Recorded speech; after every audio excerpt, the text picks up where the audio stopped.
Newshour.com. Patriot, powered by Amity University.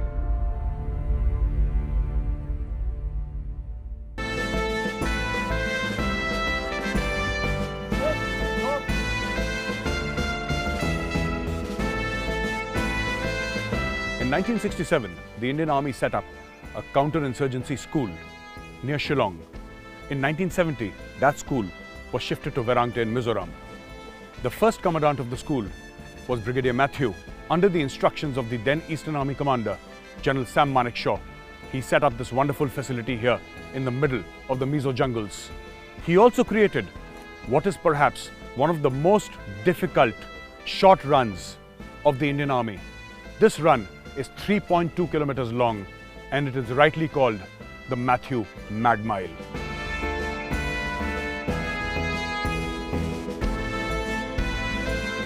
Viewers, I'm standing here and the troops are here, and they're starting this Matthew Mad Mile race which I spoke about earlier. Now they say that this is amongst the most difficult short races of the Indian Army, and it puts so much of stress and strain on the mind and the body that very few people are able to complete it on time. And we're going to start this race here, the Matthew Mad Mile race. Guys, are you ready?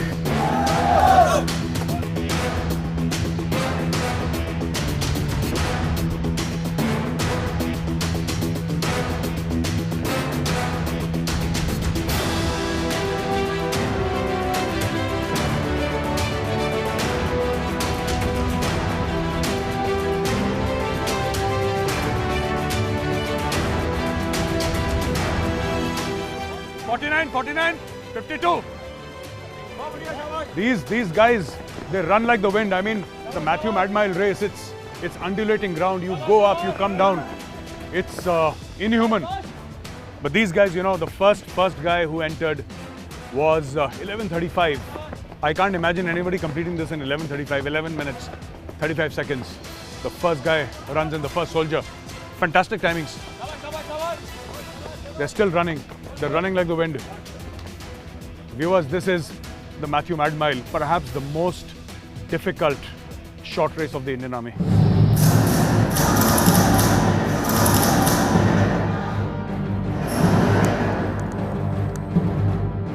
Viewers, I'm inside this hall and, you know, to tell you the truth, I've never been in such a situation in my life. Even when I was in the army, there are soldiers here, they're aiming at a video wall. And this is some sort of a simulator.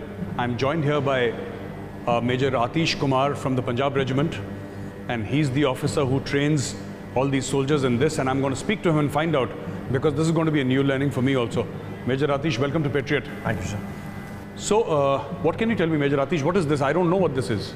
So this is called the IWTS system, or the Infantry Weapons Training Simulator. Okay. This simulator effectively trains our soldiers. We can monitor, evaluate them on the system regarding their firing skills. Okay. This system comprises of 5 different portions. One, right in front of you is the screen. The second station here is the student station, wherein they can actually carry out their firing. The third part is the projector system. The fourth part is the instructor system, and the fifth part inside it itself is the power system. All right. Now, in case the main power and all fails, that is used as a backup. Here we have a number of scenarios that we can depict. More specifically, we will be focusing here on the CICT scenario over here. All right. The CICT scenario, so what is going to happen is that these soldiers, they're not using live ammunition. This is some sort of a electronically managed thing. Absolutely. So they'll press the trigger and a figure will appear on the screen. They will press the trigger and then you will have some sort of a scorecard, because I can see is written on top, lane 5, terrorists killed, civilians killed, casualties and all that. Absolutely. So those figures are going to appear here. Absolutely. So can I also join in? By all means. Can I try my hand? By all means. Right? All right. Thank you very much. And thank you once again for joining us, Major. Thank you, sir. Yeah.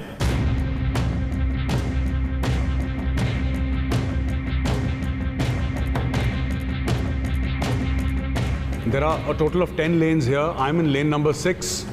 My result is there. I fired a total of 20 rounds. I killed 2 terrorists, which is a bit of a shame, you know. This is not acceptable. Killed 2 terrorists, but the good part is that the initial reaction time is 4 seconds, which means that I've taken 4 seconds to identify and engage a terrorist. So a few good things and a few bad things here. Overall, fantastic experience, and I can understand how this is going to help soldiers and officers in real-time combat, because this provides a real-time scenario where you can actually aim and shoot. And I could hear the instructor at my back saying, don't engage with civilians, don't engage with civilians, you know. So happy to tell you that there are 0 civilian casualties. And everywhere that you see with all the soldiers, there are 0 civilian casualties. Nobody has killed or injured any civilians. All terrorists dead.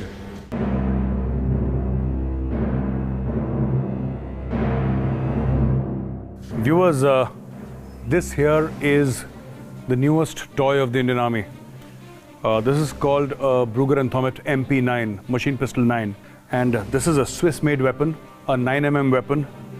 Has 2 magazines, 30 round and 15 round magazine. This is a silencer here in front. This is a collimator sight, which essentially is that you see a red dot. If you see, there is a small red dot here, in which if I aim, I can use this. This is a torch. You can use this torch, and you can also use the laser pointer and the torch. So it's a fantastic weapon. Feels quite nice. This is the charging handle here. Beautiful. This is like the M4 or the M16. They also have charging handles at the rear. This is the magazine here. So typically what you will do is, put it around your neck like this, right? And the weapon is here. So whenever you're going, you need to engage the enemy. It comes up like this. It's directly from here. Comes up like this. You engage the enemy.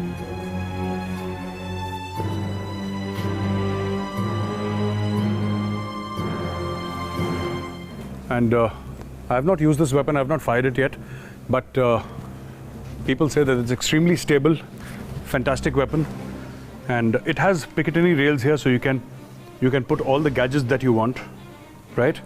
And this here is a collapsible butt, so if you want to, make it smaller and use it almost like a a machine pistol. This is almost, yes, like a machine pistol. So you can use it like this also. And whenever you want, you can take it out. And for better stability, better aim, hold it like this. These are vertical grips here. And this is how the weapon is used. This is the safety. This is the automatic firing mode here. The red denotes safety and the white denotes the automatic firing mode. And if the magazine is empty and you want to fire the weapon, then you take out the magazine and then, this is how it is. The army had been waiting for a good weapon for a very long time now. This weapon has been issued to the army, and over a period of time, the numbers will increase. Currently, I'm told that the Ghatak platoons are using it. The commandos of the infantry battalion are using this weapon. Excellent for room intervention. At 100 meters, I can't say that this has a long range or can engage the enemy at longer ranges. But yes, for room intervention, or for fighting in built-up areas, FIBUA as we know it in the army, at short ranges, you can very effectively engage the enemy.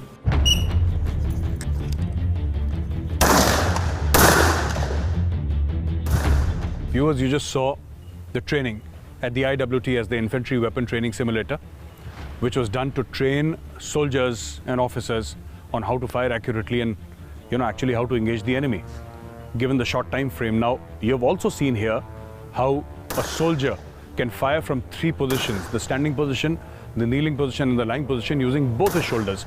You've seen a fantastic demonstration of ambidextrous firing.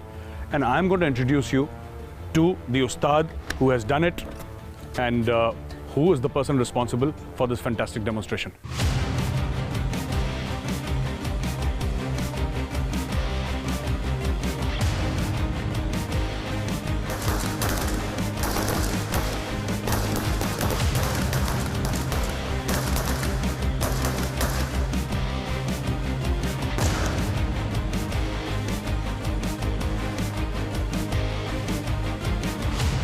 आपने हमें ambidextrous firing दिखाई, आपने हमें पहले standing, फिर kneeling और उसके बाद लेट के फायर दिखाया। ये जो आप दोनों कंधों से फायर करते हैं, इसकी क्या अहमियत है? देखिए सर, ऐसा है कि बिल्डअप एरिया में टेररिस्ट के पास काफ़ी छुपाव होता है। बिल्कुल।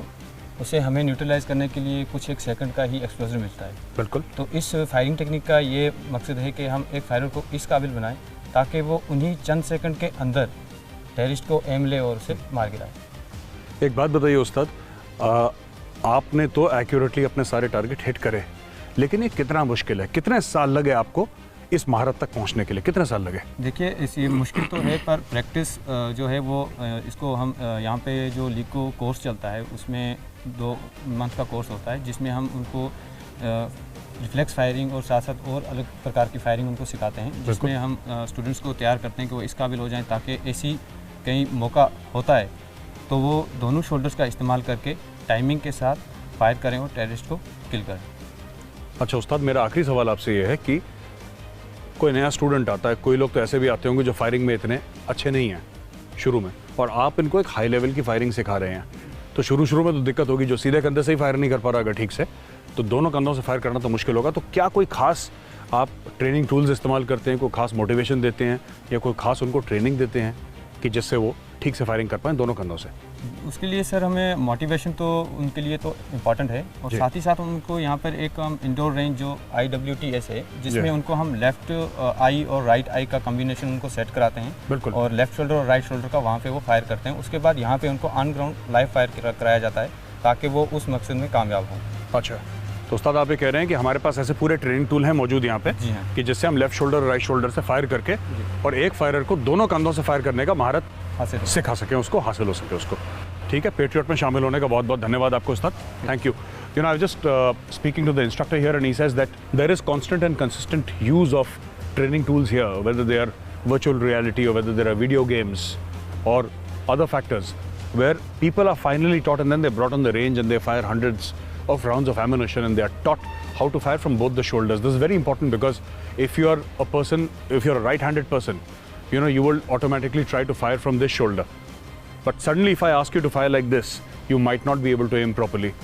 And during anti-terror operations, you never know in which condition or which position you'll have to fire, which is why this is so important.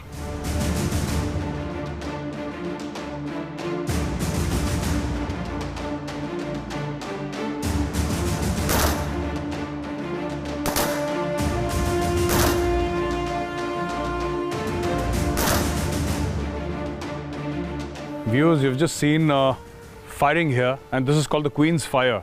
What is the Queen's Fire? I have here with me a captain who's the instructor. For security reasons, we cannot show you his face. He's from the Indian Army Special Forces, and he's going to tell us why this firing is important and why it's done. Welcome to the Patriot Show, Captain. Thank you. So tell us, what is this about? What is this Queen's Fire, and why is it important? See, I'll firstly tell you a brief background. Yes. So, as far as counter-terrorist operations are concerned, especially the ones in which our army is involved in Northeast, in the valley, along the LC. Yes. The basic principle is that you shoot first and you shoot straight. Okay. So the person who is able to achieve this objective, he'll come out on tops. Now, as far as this particular firing is concerned, the primary focus is that you improve the hand-eye coordination, or what somebody might call neuromotor reflexes of a firer. Okay. So our aim is to achieve a standard wherein, as and when a terrorist appears in real life, a person should be able to engage him as quickly as possible. So, which is why you are the instructor showing a single color. Yes. And within that few seconds, you are supposed to identify the Yes. color and shoot the parallel color there at the Yes. target. So the basic thing is that you're able to see a terrorist first. You're Okay. able to positively identify that the person is a threat. Okay. And then you're able to take aim and fire. So that you're- too within a very quick time frame. Yeah. So, identify friend or foe, Yes. engage. That's a very important aspect. Yeah, that is that is the difference between life and death. Life and death, yes. In operations. So, tell me, Captain, from your personal you must have done operations in the valley also. Yes. Can you give a parallel example of why it was very important and such a skill is very important in the valley as per you? See, in real life situations and terrorist operations, what happens is that a terrorist presents himself for a very short period of time. You get an exposure of maximum 2 to 3 seconds. Okay. So it is very important that within that matter of few seconds, you're able to take aim and neutralize the terrorist. All right. So that whole thing of OODA cycle, observe, orient, decide and act. So although it's a strategic level thing, but in this micro level, it is being implemented in a similar manner. All right. So do the soldiers coming here, do the officers coming here have a problem with this? And if they have a problem, how do you deal with it? See, initially, generally what in our army, it's a conventional army. So as far as our firing practices are concerned, they're more oriented towards conventional, which is very different from CICT situations. Okay. So basically, initially when the officers come, they're not used to this kind of firing, but they're given adequate practice, and over a period of time, they're able to achieve the standards which are desired out of them. All right. thank you very much for speaking to us, Captain. And it was a pleasure seeing you on Patriot. Viewers, as the Captain told us just now that this is very important from a counter-insurgency to counter-terror operations. This is very important. You see a target first, you engage the target first. If there is a moment's delay, there could be death. So if you want to neutralize the terrorist in front of you, the first thing is you have to, first of all, identify him first, because there might be civilians around. You identify the terrorist and then you shoot. And that is why the terrorist almost always has the advantage, because he doesn't care if he kills civilians or not. But the army cares, and army has to take great care. So we require much more training than any other person, which is why you saw this demonstration, this fantastic demonstration of a color code being held up only for a few seconds and then the soldiers engaging a target effectively. PolicyBazaar.com, Patriot, powered by Amity University.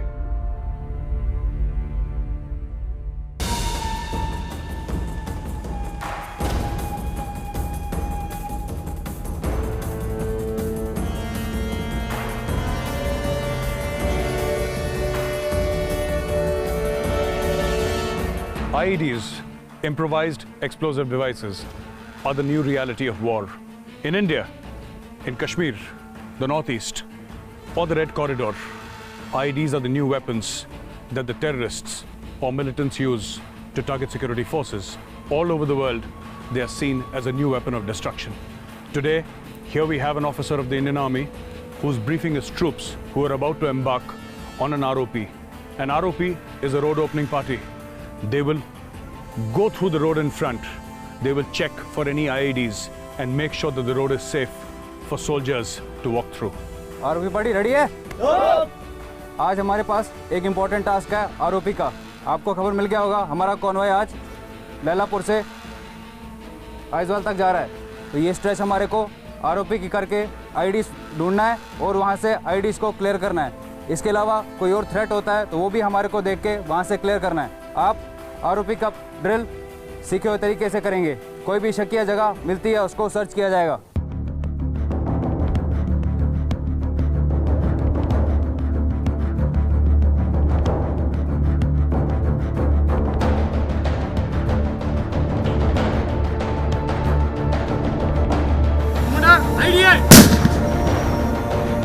Viewers, you've just seen an excellent demonstration of how a road opening party goes, how an improvised explosive device is detected, placed somewhere where it can actually harm people or harm the security forces, how it has been detected in time, how it has been blasted or, taken care of in a way that it cannot harm anybody any longer. I again have the captain with me who was leading his men and who was actually training them on how to do it. And I will speak with him now and find out, what exactly is the threat of IED and how all this is done sequentially. Captain, welcome to Patriot. Thank you. Thanks a lot. Okay, tell me something. How, you did a ROP, a road opening party drill. How much of a threat is an IED? As you are aware, terrorists or insurgents in present scenario, yes. This is IED is the biggest weapon. They have been using it. If we talk of India, we have faced this IED threats in Northeast as well as in Jammu and Kashmir. Yes. Apart from this, this is a very imminent threat if we consider or if we talk of the areas of Naxal affected areas where left-wing extremism is a common threat these days. Yes, So definitely. IEDs are employed in all these areas to a large extent, and being the most easiest way with the terrorists, this is the most potent weapon which they employ against us. It's also because explosives are easy to get. Yeah, absolutely. Easy to make. Once you have the know-how, an IED is fairly easy to make. And, it can be deployed without any repercussion. I mean, nobody dies in an IED except the enemy. Yeah, that is why it is the easiest thing for the terrorists to do. Yeah. The cost factor is very less, plus the material of which it is made is easily available in the market also. Yes. So tell me, Captain, when you teach this to the people, the officers and the men who come here, when you teach them about IEDs, do you also teach them with the help of live examples? Because there are so many live examples in India, especially in the Red Corridor. So do you give them live examples? Ki is san mein ye hua tha, and in 2015 there was an IED, and this is the kind of an IED, whether it was a pressure cooker or whether it was a cycle or a motorcycle or tiffin box, something like that. Do you do that also? Absolutely. Actually, as I've already told you previously, this IED we teach them as a capsule. It is a three-phase exercise basically. Okay. Firstly, we conduct classroom lectures and tutorial discussions for the students. All right. Thereafter, we bring the students to an IED hall. We have an hall in which various models of IEDs are placed. There we tell them about the mechanisms, how an IED works by the help of working models. Apart from this, we have one more corner, which is the model IED corner in that hall itself, Okay. in which we try to showcase to the students how the IEDs can be placed in items of day-to-day use. After this is done, we bring the students to an IED trail where we practice here. We have 20 points where we keep the IEDs hidden. Oh, this is the IED This trail. is the IED trail which you've just seen. Okay. So we have 20 points which are hidden here. We take the students to the practical exercises which we conduct on ground. For example, we have exercises of road opening, we have exercises of convoy protection, MCP, CASO, and rest of the things. Okay. In these exercises, live IEDs are put in the similar fashion in which we have witnessed them in the CI areas in Jammu and Kashmir, Naxal areas, Okay. as well as in Northeast. So there is a lot of live experience which is coming into the teaching. Absolutely, It is not only textbook. It is real life experience. Textbook is just 25% of the teaching which we do here in Okay. CIJW school. All right. Rest 75% is all practical on ground. So this is a live course. It's not a dead course. It's a live course. There is feedback constantly coming in. You are seeking feedback. People are giving feedback, and if you think that something can be improved, maybe, then you go ahead and modify and improve it. It keeps on evolving, right? Absolutely, it's not just a course basically. This school is not about a course. It is a center of excellence as far as the counter-insurgency and counter-terrorist operations are concerned. So we have also to evolve every day. Thank you very much for talking to me, Captain, and thank you for being on Patriot. Thank you, sir. Viewers, I was speaking to Captain here, and he says one very important point. It's not just the Indian Army. It's not just our central police organizations, the Central Armed Police Forces, the CAPFs as we call them, the BSF, the CRPFs, and other forces, but also the paramilitary forces like the Assam Rifles, also foreign armies, specifically the Afghan army, which has large contingents which come over here and which train. And Afghanistan is facing a sort of a war on terror of sorts with the Taliban there, and that is what keeps them, on their toes, and it comes in handy because all the knowledge that they get about fighting with IEDs, fighting against IEDs, how to protect themselves from IEDs, that knowledge is learnt from CIJW Verangte, and it is instructors like the young captain here who teach them how to do it, and then they go and they are successful, and when they are successful they call back or they write back saying that we have really gained by coming to CIJW Verangte.